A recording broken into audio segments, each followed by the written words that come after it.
We're back from the UK Games Expo, and of course, we brought some board games with us. We have.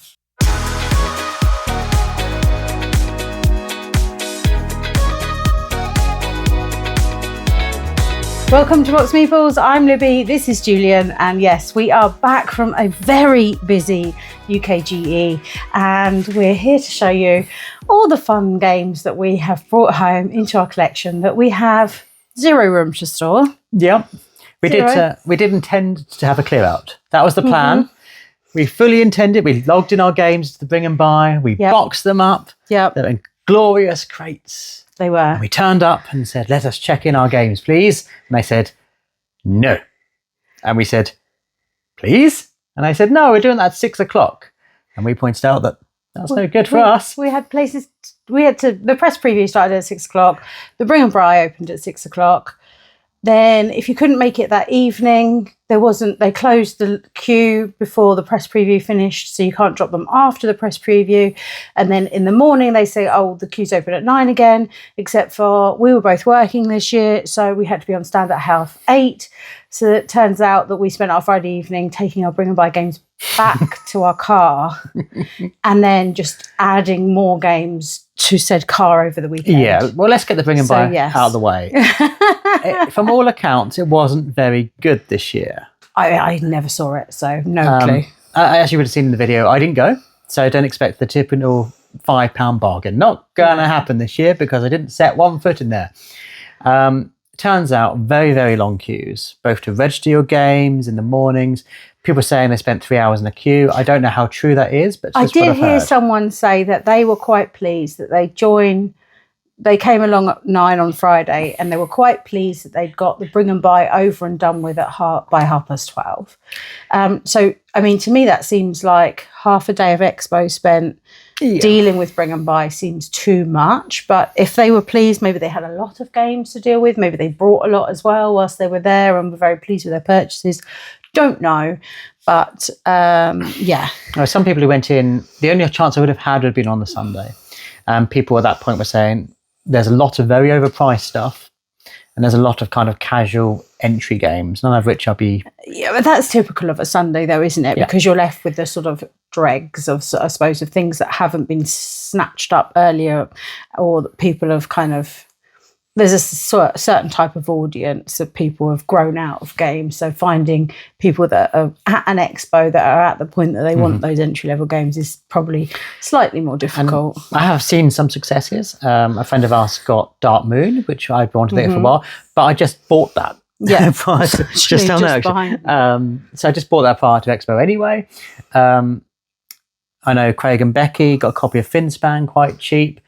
So there were bargains. We didn't see them. No, so we didn't go in there. Let's talk about what we did get. Now, what we're going to do on this video is there'll be a little icon on the screen if we paid money for them, just to be completely transparent. If there's no little icon on the screen, it means it was given to us either content or for just because people have given it to us. You'll see why in a minute. So yeah, just to be completely clear, if there's an icon on the screen, we have paid some money for it. If there isn't, we haven't.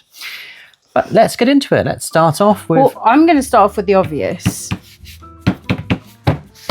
There's a playmat on here. There is. And it fits our table perfectly. Like the width of it is... Yeah. Exactly as our table. So where does this beautiful playmat come from, Libby? This is the Paverson Games playmat that comes with Luthier that's double-sided. So this is the plain wooden put any game on it side that I thought was appropriate for a haul. Obviously I have this for work reasons, although our pledge will be arriving any moment. That we pledged way back before I was working for Paverson, and that may or may not have a playmat in it. I can't remember, but certainly this one I will, if I'm making some content and things for work, then it's perfect to have. Yeah, I don't know how many people knew it was double-sided. So obviously on one side is Luthier, but the other is this lovely plain wood. There is a very discreet Paverson logo in the corner. Yeah, each corner's got got that, which I think is quite nice. But yeah, this is perfect for us. It's a really nice neoprene mat. It's got a stitched edge. Yeah, and you won't moan about me being able to pick up cards with my nails again now that we have a good Now we have a so lovely playmat. That's wondrous, yes. So you got that through work? I did, yeah. And I will say some of these games were kindly sent to us from publishers immediately prior to the expo to... I mean, some of them knew that I would be working and our schedule was difficult in terms of making meetings. Obviously, some of them just wanted to save our backs carrying stuff back and forth to the cars. I've included ones that did arrive with us, you know, sort of within the week prior window of the expo, because essentially they're ones that they'd sort of said, what do you want to do? Shall I send it to you? Is that easier? Blah, blah, blah, blah, blah. So I'll mention those as they come up as well. But I mean, I've started already with the playmat, so you go. Yeah. So I was working at Van Ryder and I was demoing this game. So this is the latest Final Girl. So this is the first chance you could get it, certainly in the UK. People were rushing to the stand to get it. I've already played it 11 times because I was demoing it. I haven't played it since.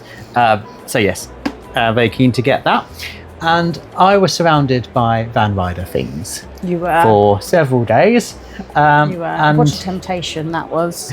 I thought, well, this is the ideal opportunity. It's quite tricky to get these games sometimes. Excellent. So things like vehicle minis, don't need those really at all. You can play the game without them, but I like. But you want them, and you want to paint them. One of my favourite kind of villains is the it's Terror from the Grave, which are just zombies really. But they work with so many different locations, and it just kind of I think they're quite fun. I've been using the spoiler warning pandemic minis that you get partway through Legacy. If you don't know about that by now, I don't know how you don't know about that. Anyway, I've been using those. I thought I'd get some minis because I also picked up... I didn't have the season 2 box set. I had all the films from it. So I thought, well, let's get the minis from that. I've obviously got the ones from season 3. So yeah, they were my Final Girl kind of top-ups. I did get... So obviously when I was there, I got on really, really well with all the staff. They're all lovely. And AJ was the designer of Hostage Negotiator. And if you don't know that I like that game, I don't think you've watched any of our videos ever. Because I do talk about it. You just talk about it a lot. I already have a playmat, but there's another version of the playmat. There's actually 2 other ones. So this is playmat 2. And I would love to show it to you, but I can't. No, you can't. You did a silly thing. I did a very clever thing. I wanted AJ to write on the playmat something that is a total spoiler if you haven't played the career mode. So I'm not going to show you. Just imagine a playmat like the one I've already got with different characters on it, and something. Yes, it is a different version. That one actually is. So I've got both of them. It's a different hostage negotiator you can play as. Yeah. Something else I got from Van Ryder, and proving that Van Ryder isn't just about really dark games. I got popcorn dice. And the reason I wanted to get this is because I'd been playing Gateway Island, and one of the games I played with the girl suggested popcorn dice. So I picked up popcorn dice, which is really noisy and loud, but it's a great kind of push your luck game, ideal for children. We like popcorn, we like dice, popcorn dice. Right, finally, because I know you're probably getting bored of me talking about Van Ryder stuff, I picked this up afterwards because they didn't have the expansions for Detective there. So you were doing an order. I think that's the only one you don't have now, is it? I have them all. I'm slightly concerned that... I thought you already had them all, and then all of a sudden you're like, please get this. So yeah, this is the hardest of all the cases. I do have all the current Detective. There's going to be one more coming out at least. So yeah, I wanted to get this partly because I'd had such a fantastic time at Van Ryder, and I just didn't want to have an incomplete collection. So that's a lot of Van Ryder stuff I've got. It's already falling over. That is a lot of Van Ryder stuff. Yeah. Is it my turn? It is. I went overboard there with just Van Ryder. Right, first up for me is just, I don't know, first one I can reach is there's a 10th anniversary Codenames that CGE kindly gave us, and we actually managed to play it whilst we were there, which was nice. We played it with Eleni from CGE. I mean, it's a classic. Apparently they've changed some of the words in there, which after having done some research on the app to see which ones work best, which ones are used for clues most frequently, that kind of stuff. So it's had a bit of a revamp. Obviously you can see that the covers had a bit of a revamp here. I would say some of the cards have got a bit more diversity than previous, but if you already have the original, same game. You don't need to buy this new one. No, if you don't have it, get this one. But if you have the original, it's so similar you wouldn't even know. Yeah. But yeah, it's nice to play again. But it's a fun game.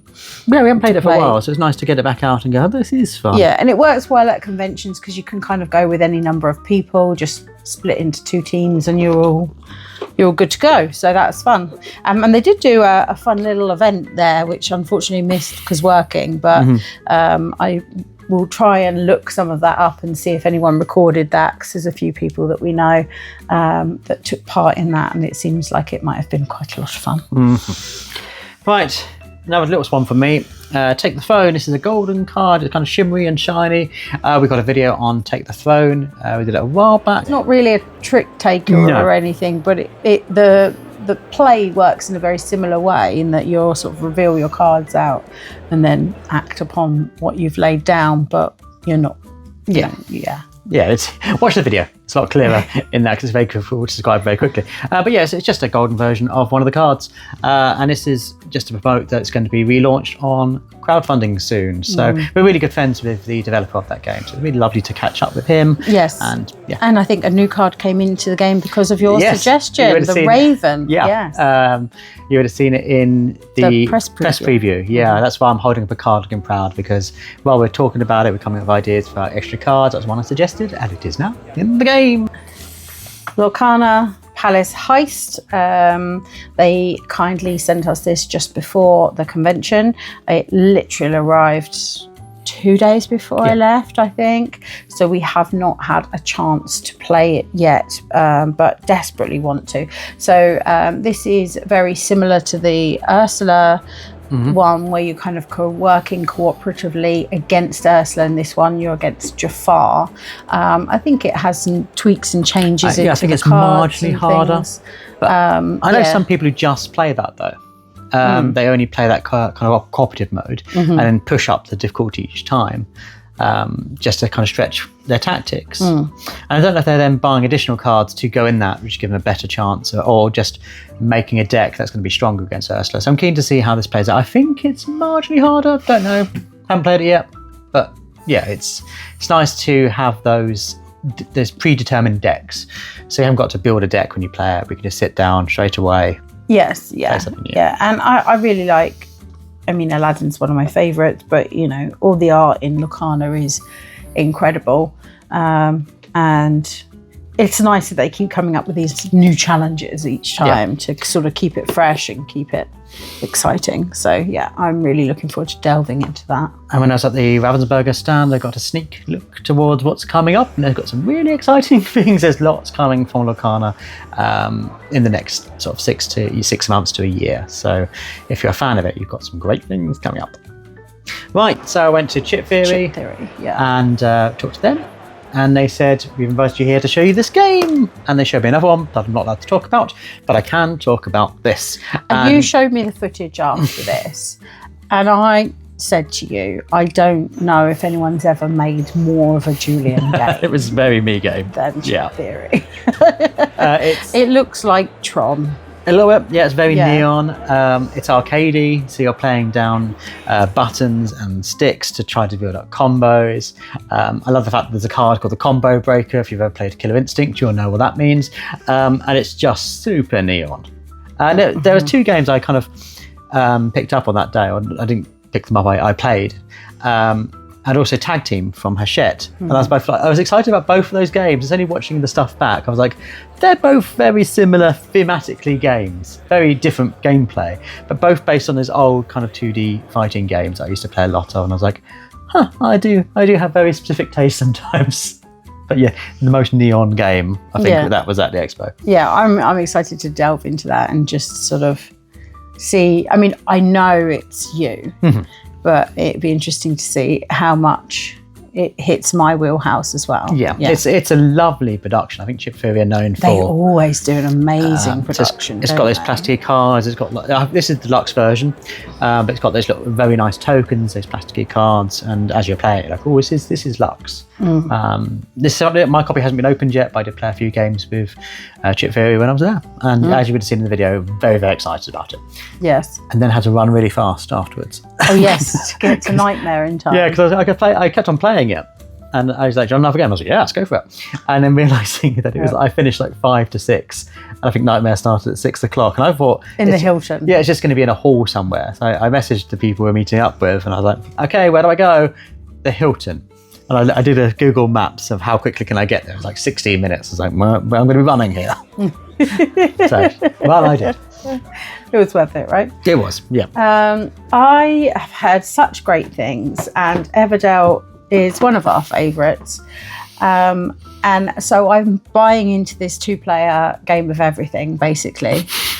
There's a whole world of 2-player games out there, but several people have told me how good this is. It plays in 30 minutes. There's a solo mode as well, and you can do like a campaign mode. Yeah. So I'm excited. I like the idea of cooperative Everdell. Yeah, I'm excited for the kind of cute creatures, like weeknight cute creatures, because Everdell's not a difficult game to sort of get to the table, but it kind of is when you've got the big complete collection on the top shelf.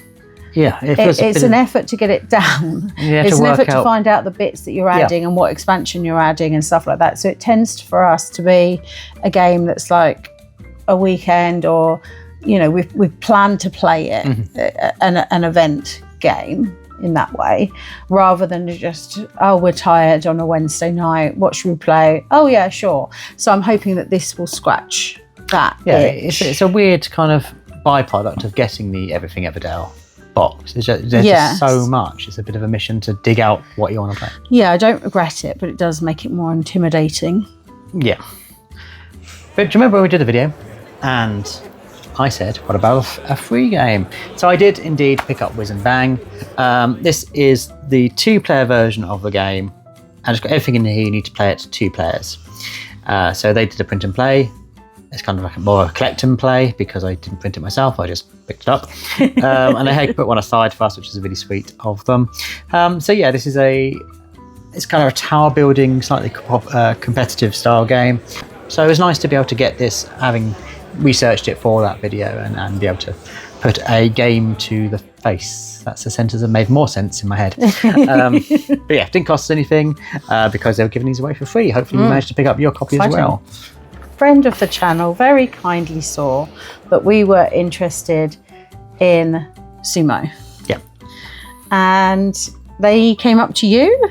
Yeah, I was at just at the time. Said, I know that you wanted it. Here you go, which is really lovely. It's so sweet that people do that. Really lovely. And we do really appreciate that. So, and we've mentioned this game before. There's 2 of us, and we like a lot of trick taking. We do, and we've been really getting into that kind of trick takers that work at 2 as well as higher numbers. So I'm really excited to play this, and very, very grateful for a kind gift. We had so many people come up to us when we were at the expo, both when I was at Van Ryder and when you were at Paverson. It was so lovely. And it really was. Just hearing all the nice words about the channel really does mean a lot. And it's a lot of work, yeah. And just having you guys come up and say thank you for what you're doing is really, really quite moving. Particularly the people who come up to you saying how much you're doing for the industry. I was so proud of you when they're saying that. Yeah, I was surprised that, I don't know, we have, I think, quite a small channel. Quite a lot of females came up to me saying that they appreciate seeing another female, in the YouTube space and things, and someone they could watch and relate to tastes maybe and things like that. And yeah, I really appreciated that. That was nice. Yeah. Right, a game I was super excited about, and I thought I wouldn't get, because it was completely sold out everywhere. No, I was selling it. I didn't back the Kickstarter or the game farm, whichever it was, because of the slightly checkered history where it was originally a developer that was picked up. I'm talking, of course, about Metal Gear. Oh, this is heavy. Yeah, I mean, you even made a video recently talking. Was that the cleaner or something? No, it's Bright Chronicles. Oh, Agent yes. Decker. Yes, that's the because one. I couldn't get hold of this, and I've been watching all these videos of people loving it, and I just thought I'm not going to get it. It's not going to be able to get, and I kind of just accepted that. Didn't really think I'd see it, and it wasn't. When I looked at stands, it wasn't there, and then I saw it just before I started working on the Sunday. I just happened to be walking past, and I saw Magic Madhouse had this at their reduced section. So there's like 20 quid knocked off the price because of a teeny tiny dink in a corner. Well, I mean, it's a relatively good dink. It's a chunk. It's like It's a squishy corner. If it fell off the shelf, you'd notice it, and then you'd be sad. Yeah. That much of a dent. But everything inside is fine. And you'd rather have a dinked copy than not have a copy. That's the point. And all things inside. Yeah, exactly. There's loads of minis in here, so it's heavy. It isn't the integral version. I've given up on ever getting that. And to be honest, I don't think I could have bought it for the price it was on the crowdfunding. It was just a lot of money. Mm-hmm. But I think it came with a Metal Gear Rex figure. And I think I probably have one of those on my shelf upstairs in my I'm Obsessed with Metal Gear Solid. Right. So I probably have one of those to play, and there's a cardboard standee if you don't have it. But otherwise, I'm thrilled to have it. And I've got a lot of solo gaming to do because I have a lot more Final Girl. This plays at larger player counts, but it's predominantly a kind of solo game. What I haven't got here is Tomb Raider. We're able to take home a preview copy of that, so I'll be doing some videos on that as well. So yeah, quite a few single player games. Yeah, it's like you don't like playing games with me anymore. Yeah. And I do have a week off work coming up at the beginning of July, so I'm hoping I could just have like single player week where I'm just going to be soloing games and getting through kind of my backlog because with now a lot of Final Girl, I've got a lot to play. Yeah, although sometimes we do play Final Girl as like a duo and make decisions together, and that is obviously you do have to agree on what to do. When I was demoing it, I had up to 4 people. Yeah, I can say I can run a table for 4, and when they get on, particularly when it's a group of 4 who come in together. Yeah, it was really exciting, and I had to say at times, you don't need a GM to play this. You don't need a DM to kind of sit here and do all the mechanics. It does it for you, really quite elegantly. But I've said on occasions I've done it for you, where you've been playing it, and I've been almost like the chisel, where I've been controlling all the cards, propelling you into the game through the narrative. Yeah, my first couple of times playing Final Girl for sure. So it is playable multiplayer, but yeah, lots and lots and lots of solo games. Yes, you do. I'll go in with one that we can play together then. May as well, yes. And this is one again that arrived just before the show because Cosmos / Luthier, Thames and Cosmos UK. I saw them just very, very recently, just before the show. So they said, well, may as well have bits and bobs that you're interested in now. I know that Catan got a lot of people into gaming. It didn't either of us, but I think it has a lot of nostalgia in the industry. I mean, people play it a lot now anyway, but people that have kind of got into gaming through Catan and Carcassonne, they're sort of the big 2, aren't they, that have got you in. So I think it's going to be interesting to see how that exit system kind of incorporates that nostalgia for Catan and brings that world of trading sheep and wood and all of that stuff to life, and how it works in those puzzles. So I am intrigued to see how this works, even if it doesn't hit all of that kind of memory lane that it might do for some other gaming families, but it will be interesting to play that. This one, so excited for this. We went out to get it. We did. We knew it was going to be there, and we said to you in the press preview, if it sells out, we're going to be cross with you. Put one aside for us. And they were really kind, because not only did they we paid for this. So we did buy it. Running. Where should I put it? Let's put it there. You may not be able to see this. There's stuff there already. There we go. There we go. But they did let us get that, and there was offering a bundle. So I got this, which then bumps it up to. It's got premium resources. So does that make it the equivalent of the Kickstarter? Yeah. So we can make our silly statues and stuff. Well, the wooden statues are in here. These are fancier versions of that. And then even a golden head. Wow. For whoever manages to finish their statue of dictatorship first. So they're very kind. I got to see some of their upcoming games, Almighty, briefly, which looks really fun. And they were just really lovely there. And they kind of knew we were coming, which is weird. And they're like, we've been waiting for you to turn up. And I was leaving it a little bit too late because I started seeing the queue getting bigger and bigger. And I was like, you sent me on a mission. You said, make sure you pick this up. Because I was fortunate in that I had the morning where I was working and demoing, and then a few hours afterwards, which is why I was obviously more prominent in the vlog videos. Yeah, whereas I was on the stand sort of from before it opened till after it finished by a sort of half-hour break. So I didn't get to do like any of the meetings with people apart from one, which was after the convention had finished. So you were sending me out to do various things, and that was one of the things you said I had to do. Yes. So if I had sold out, I'd have been in trouble. I would have been cross. Yeah. I did get to go around the press preview though, which was lovely. And one of my favourites there is Smallfolk. I mean, the art. I mean, look at the art on this, just incredible. And it really connected with me talking to them about what it's all about and how it came about and things like that, because we're talking about tales and stories from all around the world. And I was saying how when I was doing my master's degree, it was very much about that subject. In fact, I sort of took ideas of the Silk Road and stories from Japan, from China, from Persia, from India, and connected them into one thing. And it was interesting doing some of that research to see how even a story that's traditional in Persia now is actually really similar in all of its threads and ideas to something so traditional to us as, say, Cinderella. And so where has that evolved? At what point did the Chinese whispers come in and they verge off path, and the differences are splattered in here and there? So having a game like this that really explores those kind of stories and people's heritage and sharing cultures and stuff is really interesting to me.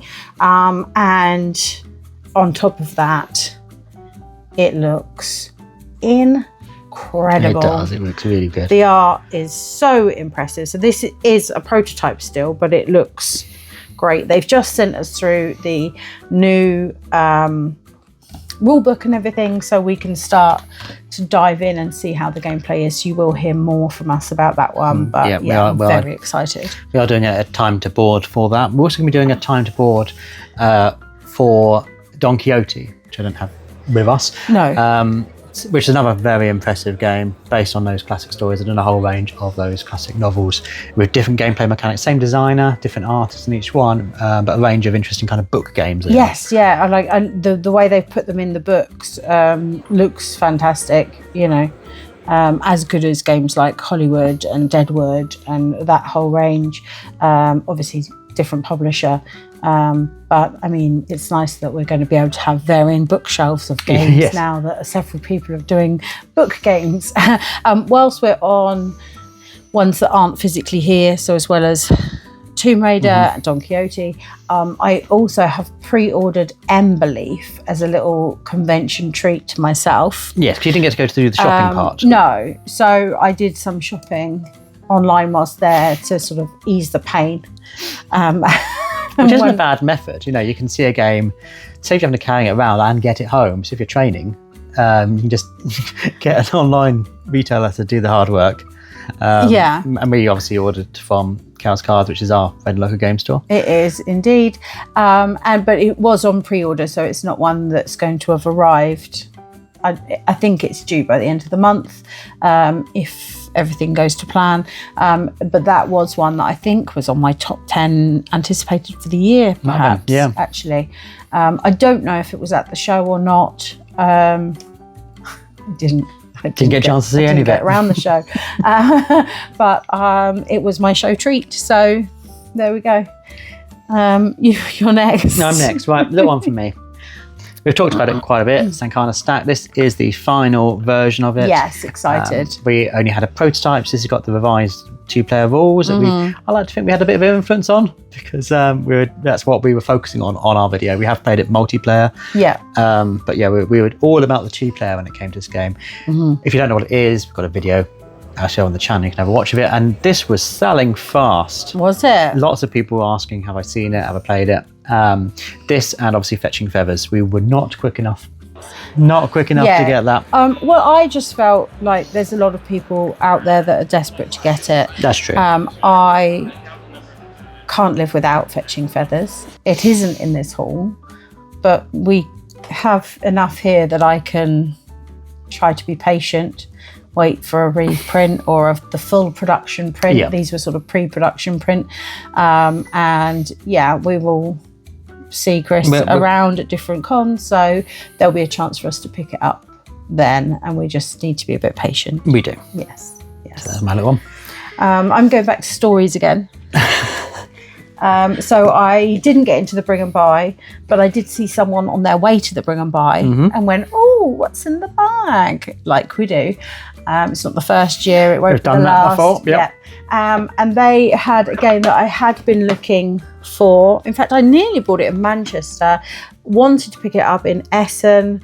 But yeah, they were selling this on to the Bring and Buy, and I caught them before they popped it in there. So that was my Bring and Buy bargain. So I have kind of got a Bring and Buy bargain. Not a £5 bargain. No, it was 20. Yeah, a great price. Because it's in lovely condition, and you would have spent, I think you saw it in the shop for 45. Yeah. And very literally, if we had gone back, you would have bought it, and after you hadn't bought it, you're like, oh, should I have got it? Should we go back? Yeah, exactly. So yeah, I'm excited for more stories. These are a bit more Celtic, as far as I'm aware. Yes, Celtic storytellers gather for a once-in-a-lifetime journey to the other world. Nice. Yes, excited. Line of Fire, Burnt Moon. Yeah, from Osprey. Osprey Games. Lovely to catch up with them. Bit of a change of staff there, so it's nice to see some new faces at Osprey. So this is set in the Undaunted Callisto 2200 universe, but plays very differently. It's more of a kind of lane battler, kind of Radlandsy-esque, but does carry over some of the mechanics from Undaunted.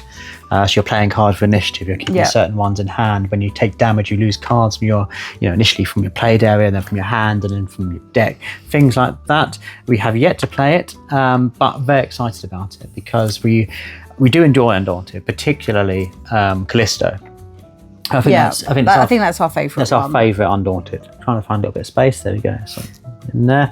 So being able to have that's a slightly more travelable version, a slightly quicker to play version, but still have those familiar mechanics. I'm really excited about that. So yes. I think I'm going to have to go with one of the big ones next. So obviously I was at Pavison Games all weekend, and there was a launch of Luthier. It was super, super popular. We do have our Kickstarter pledge coming. But I also came home with this one to do a bit of content on, in terms of having the standard edition. So technically this is for work, but we do get to play it. I get to unbox it. I get to video it. Yeah. It's such a good game. I'm so excited to play again. I wasn't doing any demos of this. I was pitching it to people who came up, doing 5-minute summaries of it, and every time I was talking about it, it made me want to play it more and more and more and more. And now we can, and we got the fancy deluxe version coming. Yes, we do, and people can order the deluxe from the website shortly, direct from Pavison, and it ships worldwide because there's various hubs, so you don't need to worry hugely about postage, because it's usually regional depending on where you are, but certainly in the UK, in the US, Canada, they're all regional as soon as the other ships get into the other areas. So of course UK is the first boat in, so deluxe copies are They're winging their way.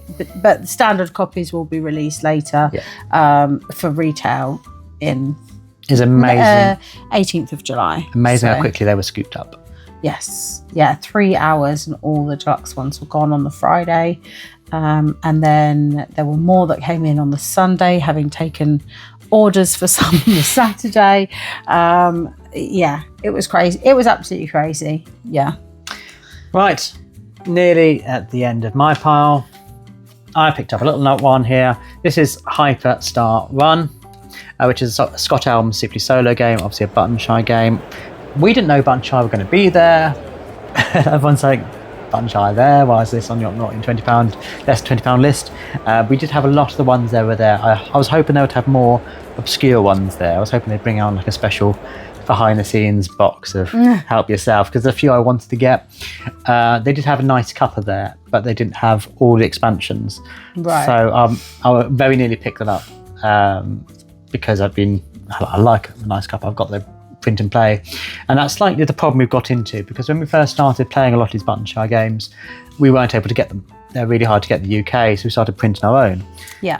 And then they do expansions, which don't really work with the print and play, because then you can see the extra cards. The difference, yeah. So then you've got to get the whole lot. So, but this one Fresh. is it's like a side-scrolling video game, and you play out cards. Scott Elms has got obviously a good history of making solo-based games, and I do like the Simply Solo range.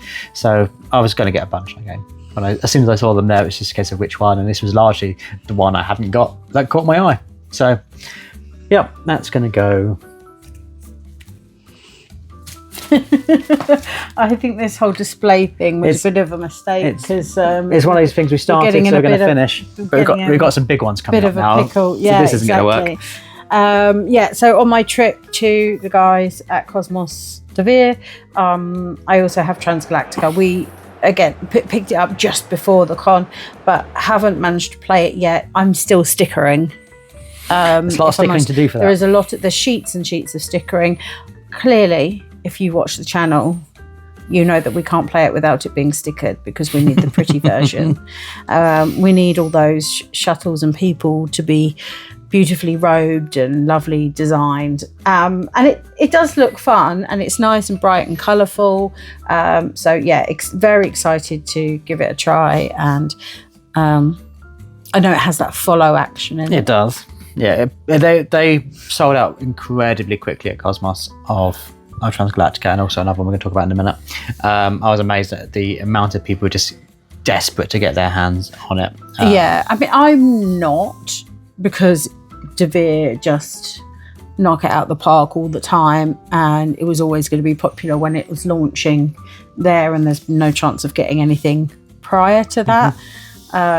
So yeah, it would have been one of the ones, if I wasn't working, to go sit down and play for sure. I mean, I think it was on my list. It was on my list, yeah. Right, I'm going to have to move Metal Gear, because imagine if this fell down and got banged on the corner. That would be dreadful. Wouldn't it be bad? I'll be going, I've spent so much money on a not damaged copy, I don't need to damage it. So I'm going to move over here and pick up, I think, the biggest game we got. Yes, for sure. So, this very small game is Terrorscape. And I didn't know a great deal about it until I saw it on the Dice Tower. And they were so infused about it. Mm-hmm. They were so excited about it all. And there is a Kickstarter coming up for Terrorscape 2. Yes, spacey ones. Yeah, it's a science fiction horror one. And this is a one versus many game that has this incredible table presence. It's got like a mansion in the middle of the table. And we were there, and they said how much they enjoy our channel. They're a company based originally in, I think, Hong Kong. And they've very keen for us to do some more content on Terrorscape 2. So we're talking, and I said I hadn't had a chance to play Terrorscape, so we do now. Yes, looking forward to this. Obviously, I'm continuing my theme of I only play dark, scary games, which isn't necessarily true. I also like very cute things. But yes, if you look at this slightly darker corner of lots of dark. Yeah. And I'm here with like stories and fairy tales and cute animals, and you're there with Yeah, dark, scary things. Murderous intent. So yeah, very excited to play Terrorscape, and they're incredibly generous to gift us this copy. It's got some lovely minis in it as well. Yeah, wow, we can I've paint got those. so many minis to paint. I thought I was on top of it for a while, and now my mini kind of shelf of shame is ballooning. I have started I'm starting painting video. Let's see how long it takes us to get that one out, shall we? Right. Right, next up from me is, I might have to trade some of these out, is Australis. We did have it, we've had it on had it a lot of the time. Channel recently, talking about how it works and things briefly. A sort of first impressions is up there, so we did get given it just before the convention and tried to get something out there so people could see if they wanted to pick it up from there, because it was exclusive then. But yeah, a very pretty family, my first Euro. Yes, have a watch of our video on the Great Barrier Reef, really, or the East Australian Current. It's one turtles. Someone stopped me and said, "Give me some good family games." I said Flow, and I said Australis. But that again sold out, so I think people would have to go get Flow. It's a lovely game, lovely, good family game. Right, my last one that we have physically in front of us. So we do have some more games that aren't in front of us, or that we have now being sent, because we. Not every company has a big quantity of additional games for kind of press. So we did meet up with some people there posting it to us. Yes.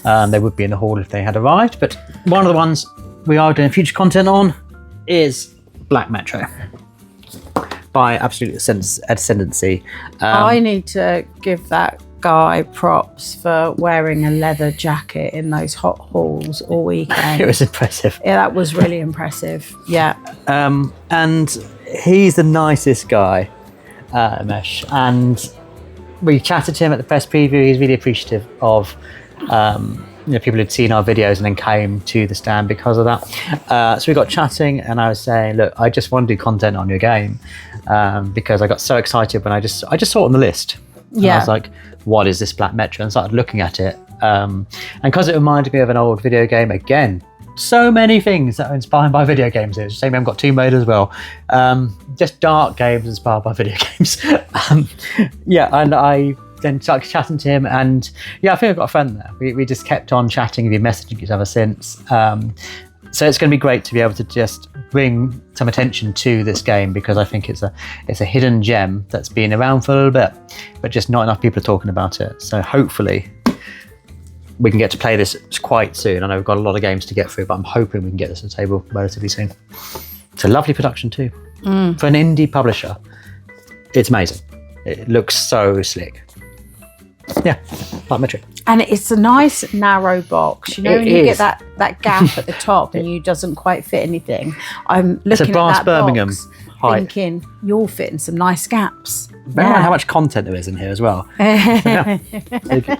Right. So that was the last one for me. Last one for me. Last up for me, I'm super excited for. It's been on my wish list for a long time, and you found a few copies came in, I think, to Firestorm Cards, who often do the Eagle Griffin games. I'd gone there. I wanted to, as you said, you weren't able to get around, so you'd give me missions, which sounds much more elaborate than they were. I wasn't a spy going around hiding behind pillars or anything. No, but I did specifically say, if it's anywhere, it will be at Firestorm Cards. 2 years ago, you saw the whole range in there. Yeah. And before I really knew what they were and how important they are to you, so you're like, I'm going to buy two. And I was like, that's £200. And since then, I think you've genuinely regretted not getting it. Yeah, so I finally got Kanban EV. So we've got on Mars, we got that I got for my birthday, for Christmas. Birthday, I thought so. So now I have this one. We've got Speakeasy on the way. I'm feeling happier about my Lacerda collection. Yeah. And you managed to find the fun little extra upgrade pack here as well. So I think that was the Kickstarter version that makes it. And that was the only copy that had it. And on Saturday, Friday was the first day. So on Friday I said, have you got any Lacerda? And I said, no, Saturday. I come first thing. So I did. and they had Kanban when I bought it. And then I think by about 11 o'clock, they'd all gone. They were all gone because somebody else came up to the stand who must have been there shopping whilst you were getting this, saying, "Oh, I think I saw Julian buying a copy. I took the last copy." So I think there must have been only a few there. But yeah, very excited for that one. A lot of people talk about it being their favourite. Yeah. And yes. Well, there we go. Exciting. That is. We were trying to be restrained. All that we have here, I think. Didn't happen, did it? We weren't very restrained, even without a bring and buy. Yeah, and obviously we've mentioned a few there that aren't here, like Tomb Raider, Emberleaf, Don Quixote. Yeah, I think Septima's coming our way. It is. And yeah, there's a few others. We've got barbecues coming. Oh yeah. We got one deck dungeon. They said, we saw your video. We've got it for you. One card dungeon, in fact. And I didn't get a chance to pick it up because it was super busy. So we do have some more things. So it's going to be a lot of content. Yeah, and we were going to pick up our Luthier Deluxe pledge at the show, but then obviously we needed the quantity to sell. So that's coming to us afterwards. So this one's a stand-in for our actual pledge and all of the add-on stuff that we've ordered for that, including the Plinky Plonky Dice Tower. But what did you get? Tell us down below. Doesn't have to be a big haul. Don't be intimidated by, I only got one thing. I want to hear the one thing you got. What are you really excited about? Or if you weren't at UKGE or you're not going to any conventions, then what is top of your shopping list at the moment? What's on your wish list? And if they are shopping online, where is a good place that they could go? We recommend our friendly local game store here in the southeast of England. Oh God, it's Chaos Cards for us. So as usual, we do have our discount codes, which you can use on the checkout when you're shopping online. They do give you a few pennies off if you are shopping with them. And Chaos Cards are at Expo. It's a bit late to tell you this now. We're doing some amazing offers. Yeah, there's some proper clear out prices. I don't know if it's just on a Sunday or at the end of each day. They had a massive price reductions and people just suddenly start swarming around. You're like, oh, they just put out another big reduction. I was amazed at some of the prices they're offering. Yeah, and if you are interested in the standard copy of Luthier, I know that they will be having that for pre-order for when it releases on the 18th of July. So check them out if you are looking for a copy of this. Obviously, if you're new to the channel, maybe you've discovered us from our wealth of UK Games Expo videos we have done. It's our big event for the year, so we do kind of go to town on it. But if you're new, please do consider subscribing, liking this video, joining the discussion down below. It really does help this channel to grow. It does indeed. We, of course, will try and get more convention stuff to you if we manage to get ourselves videoing whilst I'm at Essen. If you manage to go too, we don't know yet, but outside of that, we obviously do our 2 videos every single week, all covering board games in many shapes and forms. We have our 5 reasons to play, we have our first impressions, time to board, we have solo sessions. There are a few of those coming up, aren't there? There's going to be a few solo sessions. Just half of the table is going to be in that. Exactly. And of course, those usual top 10s and all that kind of thing as well, rest of the month. So there's a nice variety on the channel. So do ring the bell and subscribe, as you said. But as always, thanks so much for watching. Bye.